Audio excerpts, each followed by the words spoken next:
Sana mwanamichezo mwenzangu popote pale ulipo Tanzania na hata ikiwa nje ya mipaka Tanzania, karibu tuwe sote tuzungumze habari za kimichezo yaliyojiri siku ya hii leo. Mambo mazuri kweli kweli yakielekea huko kwenye michuano ya kombe la klabu bingwa barani Afrika, huku Simba wanatarajia kuingia dimbani Oktoba 19 mwaka 2025. Karibu sana ni kualike kwa mambo mapya ambayo yameendelea kutokea ndani ya viunga hivyo vya klabu vya wekundu wa Msimbazi Simba. Baada ya mchezo wa kirafiki dhidi ya Al Hilal Omdurman kutoka pale Sudan ya Kusini, mambo yameendelea kuwa mazuri kweli kweli baada ya Simba kukubali kichapo cha magoli 4-1, magoli ambayo kwa upande wa Simba yakifungwa na Elie Mpanzu Kibisawala. Kocha Dimitar Pantev bado anaendelea kukitengeneza kikosi hicho na ameeleza kwamba anahitaji kwenda kufanya maboresho makubwa kwenye kikosi hiko, huku kocha wa magolikipa tayari naye pia ameshaweza kuwasili katika taifa hili la Tanzania, hususan klabu ya wekundu wa Msimbazi Simba baada tu ya kuwasili nchini Tanzania, na tayari ameshaanza kuifanya kazi huku akiendelea kuanoa magolikipa wa klabu hiyo ya Simba. Kocha viungo, ripoti ya mwalimu kocha Dimitar Pantev ilieleza tangu pale awali kwamba hahitaji kocha viungo aliyekuwepo kwa hivi sasa, lakini taarifa zikieleza kwamba uongozi wa klabu ya Simba tayari umeshaweza kuyatimiza yale maagizo ambayo yeye aliyekuwa akiyahitaji kwenye kikosi hiko cha Simba. Mambo yakiendelea kuwa mazuri zaidi, kocha Dimitar Pantev ameendelea kuimarisha kikosi hicho cha klabu ya wekundu wa Msimbazi Simba baada ya kutekeleza kwa baadhi ya watendakazi kwenye klabu hiyo ya Simba. Kocha mpya wa viungo wa ndani ya klabu hiyo ya Simba tayari pia ameshawasili. Lengo ni kwenda kuinoa klabu hiyo ya Simba Sports Club Tanzania, huku uongozi wa klabu ya Simba umempa nafasi kocha Dimitar Pantev kwa maana kwamba nini ambacho anachokihitaji kifanyike ndani ya klabu hiyo ya Simba, huku uongozi wa klabu hiyo ya Simba umempa nafasi ya kuinoa klabu hiyo na kufanya vile ambavyo yeye anavyohitaji kufanyika ndani ya klabu hiyo ya Simba.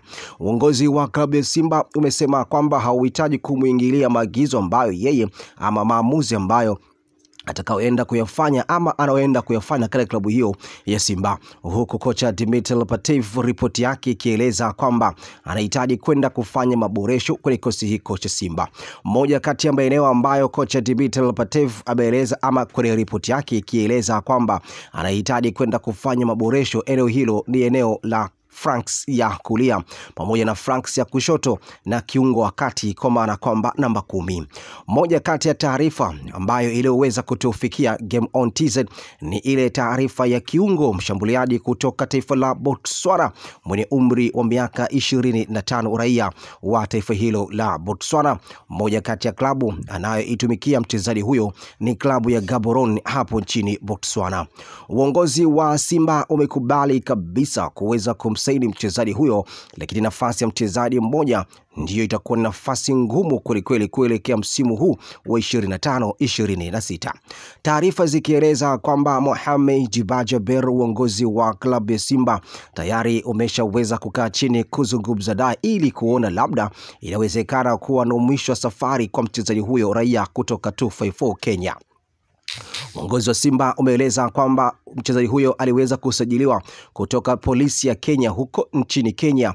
Mchezaji huyo alikuwa katika majeraha mazito, na huku akisema kwamba mchezaji huyo anaweza kweli kukaa nje muda mrefu. Kipindi hiko mchezaji huyo Mohamed Djibril ataweza kukaa nje takriban kwa miezi 6 mpaka pale ifikapo 2026 Januari, msimu ama dirisha dogo la usajili litakapoenda kufunguliwa.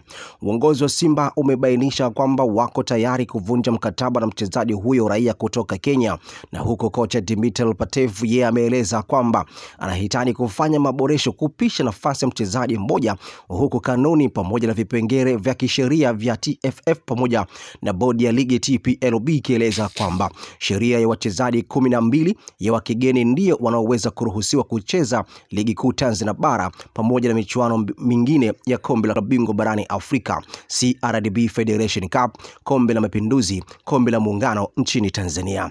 Huko TFF pamoja na bodi ya ligi ikieleza kwamba timu yoyote itakayozidisha wachezaji 13 ama 14 na kuendelea, basi mchezaji mmoja ama wachezaji watakaozidi hawataweza kuruhusiwa kushiriki katika michuano mbalimbali ihusiayo klabu kutoka nchini Tanzania. Simba wako tayari kufanya maamuzi magumu kweli kama misimu kadhaa iliyopita. Unamkumbuka mchezaji aliyekuwa akiita Chikwende, raia kutoka Msumbiji. Yeye alikuwa akishiriki michuano ya klabu bingwa barani Afrika, michuano ya ligi kuu Tanzania bara alikuwa hachezi kutokana na kanuni pamoja na utaratibu wa bodi ya ligi pamoja na TFF ilivyokuwa ikieleza hapo awali. Lakini pia changamoto iliyokuwepo mbele yao uongozi wa Simba, Mohamed Bajaber yupo katika wakati mgumu, huku majeraha goti yakielekea kumsumbua, na huku akisema kwamba hayuko tayari kuingia uwanjani hali ya kuwa bado yupo katika majeraha mazito. Uongozi wa klabu ya Simba umesema kwamba wapo tayari kufanya maamuzi mazito, lakini pia ukijaribu kuitazama ripoti ya mwalimu kocha Dimitar Pantev ikieleza kwamba anahitaji kufanya maagizo mazito, huku akisema kwamba anahitaji kufanya maboresho kwenye kikosi hiko cha Simba. Mchezaji huyo raia kutoka nchini Botswana amesema kwamba yuko tayari kuja kujiunga na miamba hiyo ya Afrika Mashariki na Kati huko mtaa wa Msimbazi, sema kwamba msimu wa 2026-25 atakapoenda kumalizika mwishoni mwa msimu huo unaofuata, yeye mchezaji huyo atakuwa tayari kuja kujiunga na miamba hiyo ya Afrika Mashariki na Kati. Kocha Dimitar Pantev, kikosi cha Simba kitaambatana kusafiri mpaka nchini Eswatini kwenda kumkabili Nsingizidi FC kutoka huko nchini Eswatini katika michuano ya kombe la klabu bingwa barani Afrika, mchezo ambao Simba wanatarajia kucheza ama kuingia dimbani Oktoba 19 mwaka 2025, ambapo Simba atashuka dimbani kwenda kumkabili Nsingizidi huko nchini Eswatini. Kikosi cha Simba kinatarajia kuondoka siku ya kesho, itakuwa ni tarehe 15 ya mwaka 2025. Itasafiri kutoka hapa nchini Tanzania kuelekea paka pale nchini Eswatini majira ya saa 2 kamili asubuhi. Ndege ambayo watakayoipanda ni Air Tanzania, huku ndege hiyo wakiwa wamekodi kutoka safari ya hapa Tanzania mpaka huko nchini Eswatini. Kikosi hiko kitaondoka na idadi ya wachezaji 27. Baadhi ya wachezaji wengine wataendelea kusalia hapa kwa subiri wenzao pindi tu pale ambapo watakapoenda kumaliza majukumu ya mchezo wa kwanza, mkondo wa kwanza katika michuano hiyo ya klabu bingwa barani Afrika. Mkondo wa pili Simba watatarejea hapa kuja kucheza mchezo mwingine wa mkondo wa pili klabu bingwa barani Afrika baada tu ya kuweza kupata matokeo mazuri katika huko nchini Eswatini. Ni moja kati ya vilabu bora kweli pale nchini Eswatini, na ni moja kati ya vilabu ambavyo vinajaribiwa kutazamwa kwa jicho la tatu, huko Simba akiwa na mfupa mgumu. Mchezo wa kirafiki ambapo Simba amefungwa magoli 4-1 na mchezo mwingine Simba aliweza kushinda magoli 2-1. Hizo taarifa zimekuwa kama vile zikibubuzika kwa baadhi ya mashabiki, ni kama vile wamekatwa tamaa kwa matokeo ambayo waliweza kuyapata katika mchezo wa kirafiki siku za hivi karibuni. Kocha Dimitar Pantev amewaeleza kwamba mashabiki pamoja na wadau wa soka nchini Tanzania wakae kwa kutulia, hali ya kuwa huo ni mchezo wa kirafiki. Mchambuzi wa soka nchini Tanzania Jemedari Saidi Kazumari pia amewaambia mashabiki wa Simba mchezo wa kirafiki usireflect kwamba ni matokeo mabaya, kwani huo utabaki kuwa ni mchezo wa kirafiki, hali ya kuwa kikosi cha Simba kipo imara na kikosi cha Simba kinaendelea kuwa imara, kwani kitaenda kufanya vizuri katika michuano mbalimbali inayowakabili siku za hapo usoni. Hii ni Game On. Mimi naitwa Mpekuzi.com. Cha kufuata nenda kwa upande wa YouTube, nenda pale subscribe ili mambo yaende kuwa vizuri kweli. Hii ni Sports Update na hii ni Game On.